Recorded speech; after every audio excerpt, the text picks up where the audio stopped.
Most Catholics pray it, millions carry it, but very few know the real story behind the Holy Rosary. Not the simple version told in catechism books. Not the modern version printed on prayer cards. I'm talking about the hidden history, the battles, the miracles, the visions, the legends, and the ancient spiritual warfare that shaped the Rosary into the weapon it is today.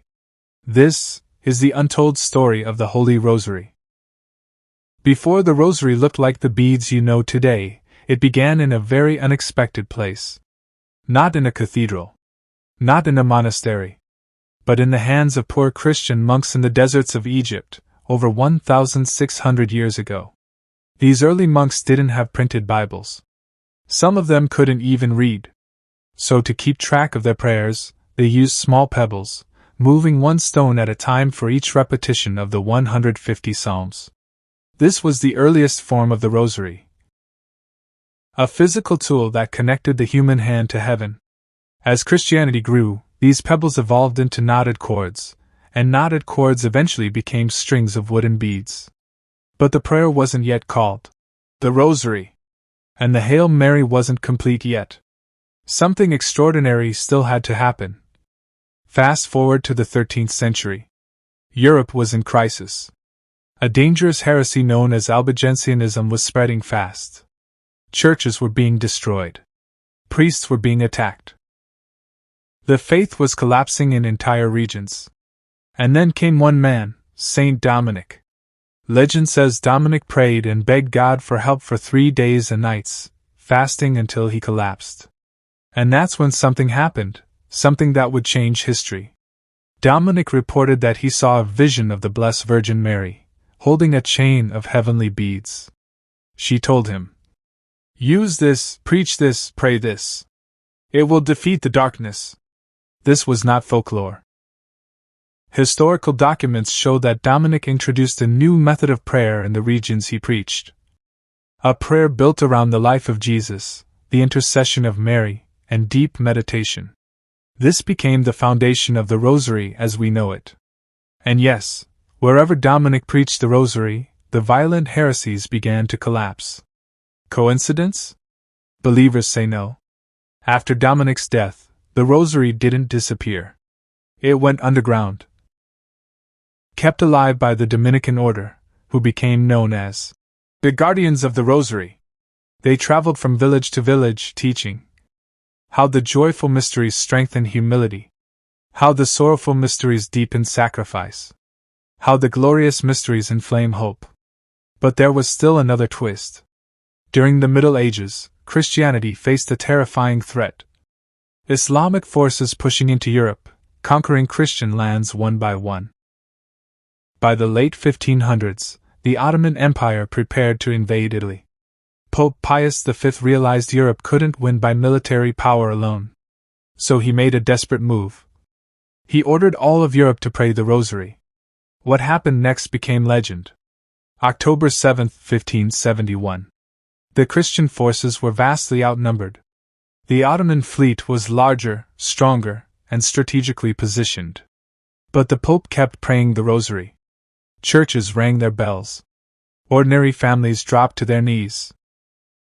And when the battle began, something unbelievable happened. Historical witnesses describe a sudden shift in the wind. A violent storm that turned against the Ottomans, scattering their ships.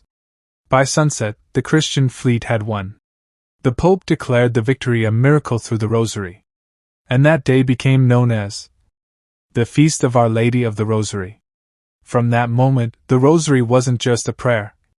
It was a spiritual weapon. Throughout history, the Rosary keeps showing up at the darkest moments. In Mexico, Our Lady of Guadalupe used Rosary symbolism to convert millions. In Ireland, persecuted Catholics prayed it secretly under threat of death. In Poland, prisoners carried homemade rosaries carved from bread. In communist countries it was banned, but never extinguished. And then came Fatima. In 1917, 3 children saw a woman, brighter than the sun. She told them, "Pray the Rosary every day for peace." Less than a month later, World War I began to collapse. Again, coincidence? Or something more? Now here's the part most Catholics don't know. The Rosary we pray today, the 20 mysteries, wasn't always like this. For hundreds of years, the Rosary had only 15 mysteries. Then in 2002, Pope John Paul II introduced something stunning, the luminous mysteries. The mysteries of light, the hidden years of Jesus' public ministry. He said the Rosary was the prayer that saved his life from an assassination attempt, and that the world needed a complete vision of Christ's life. And so the Rosary evolved again. From pebbles, to knots, to beads, to the weapon of saints, popes, prisoners, and ordinary people who prayed with tears in their eyes. After all this history, all these miracles, all these battles, here's the real untold truth. The Rosary was never meant to be a decoration. It was never meant to be a superstition. It was never meant to be rushed. The Rosary is a portable gospel, a meditation tool, a shield in spiritual warfare, a chain linking heaven and earth. Every bead is a step into the life of Christ. Every repetition is a heartbeat of faith. Every decade is a doorway back into miracle after miracle. And that's why the Rosary has survived wars, persecution, emperors, revolutions, and modern skepticism. It survives because it works. Because generation after generation discovers its power again. And now that you know the untold story, the next time you hold a Rosary in your hand, remember, you're holding a piece of history.